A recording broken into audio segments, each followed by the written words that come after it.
Friends ఇక్కడ గమనించండి 2 రోజుల్లో మరి గ్రామ వార్డు సచివాలయ ఉద్యోగుల హేతుబద్ధీకరణ ప్రాసెస్ అనేది మొదలు కాబోతా ఉంది.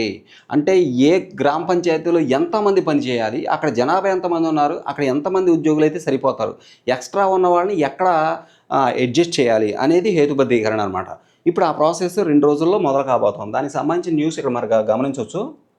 ఇక్కడ చూడండి 2 రోజుల్లో గ్రామ వార్డు సచివాలయ ఉద్యోగుల హేతుబద్ధీకరణ జరగబోతూ ఉంది.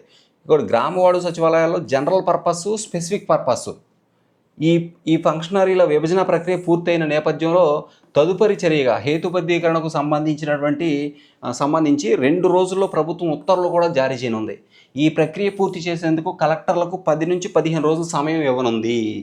కాబట్టి కలెక్టర్ల ఆధ్వర్యంలో ఈ హేతుబద్ధీకరణ ప్రాసెస్ అంతా కూడా ముగుస్తుంది. మరో 2 రోజుల్లో ఈ ప్రాసెస్ మొదలు కాబోతుంది.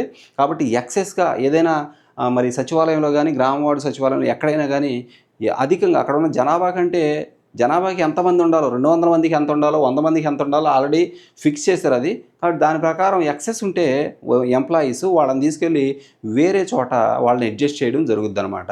అది ఆ ప్రాసెస్ 2 రోజులు జరుగుతుంది. Thank you so much for watching. ఈ వీడియో అందరూ షేర్ చేయండి. ఛానల్ సబ్స్క్రైబ్ చేయడం మర్చిపోవద్దు. ధన్యవాదాలు.